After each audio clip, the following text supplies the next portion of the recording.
Hello everyone, I'm making this video to show you the 3 choices and outcomes of your meeting with the Nilfgaardian Emissary, which is part of the Ardal Aep Dahy Quest in Thronebreaker, The Witcher Tales, as my throat is starting to betray me a little bit, but bear with me. So, I believe this quest is unskippable and occurs in the second portion of the starting zone, before you reach Lyria Castle. Initially you can choose between 2 responses, the polite one, polite in quotes I suppose, and the one where you attack him and his men. If you choose the latter, you can then decide to flat out kill him or take him in chains. Okay, now let's see the choices themselves, and afterwards I'll talk about how they impact the story later on. I was asked to present your esteemed grace the ultimatum of the forces of the Empire of Nilfgaard. The envoy cracked the seal on a scroll, unfurled it, took a deep breath, and began to read. I, General Ardal Aep Dahy, demand the immediate and unconditional surrender of Lyria and Rivia. Elsewise, I will burn down every city, town, village, and temple, place all your subjects in chains, and your armed men, defeated and captured, I will hang along the roadsides as a warning to all others in the barbarous north. As the final threat echoed in Meve's ears, the envoy put away the scroll and stood waiting for her answer, a mocking smile on his face. He allowed himself this insolence, believing the immunity accorded diplomats would shield him from any form of royal ire.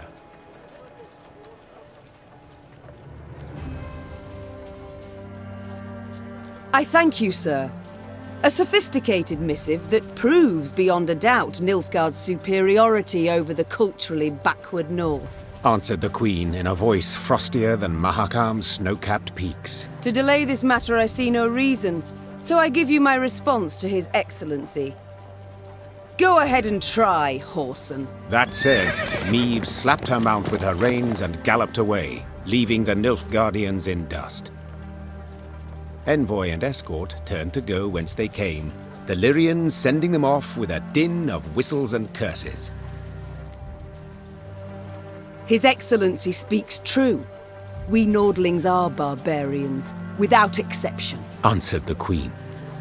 Though her voice was calm, most of those listening shuddered inside. We neither hold nor honor the standards of the civilized world, among them the immunity of envoys. At the...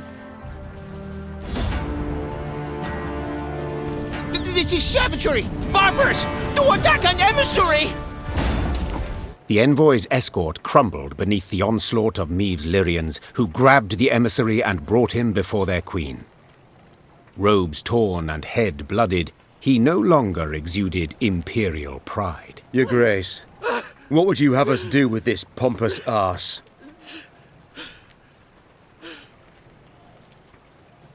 Kill him. Then take his head, drop it in a jug of honey, and deliver it to General Aep Dahy with my compliments. The envoy objected, protested, pleaded, cited pacts and conventions, even went so far as to call on common human decency. Meve was deaf to all. Robes torn and head blooded, he no longer exuded imperial pride. Your Grace, what would you have us do with this pompous arse? I want him shackled in iron collar and manacles. To the capital we shall take him, and in the castle dungeon he shall taste of northern hospitality. The envoy's jaw opened, but no sound, no protest came forth. The Queen's irate stare drilling into him, he simply swallowed audibly. Treherne var Fertifir, usually silver-tongued, remained utterly silent the rest of the way to the capital. Okay, those were the 3 outcomes. My personal favorite has got to be the first one I showed in this video, the peaceful one.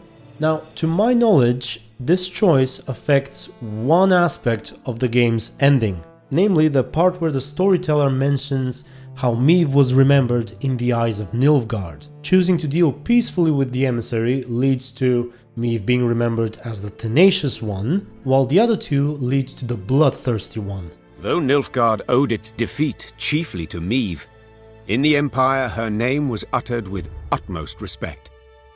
Returning soldiers spoke in awed tones of her courage and generosity, referring to her as Gvaedin, the tenacious one. As news of the Nordling victory filtered south, Nilfgaard's inhabitants greeted it with disbelief. Returning Imperial soldiers told stories of Lyria's cruel queen, who murdered prisoners and sullied sacred laws.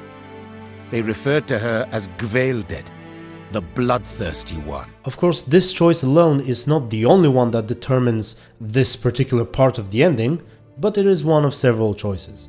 So, that was it. Thank you very much for watching. Feel free to like the video if you enjoyed it, and perhaps check some of the other ones that are being suggested to you right now. And as usual, until the next video, stay tuned and be good.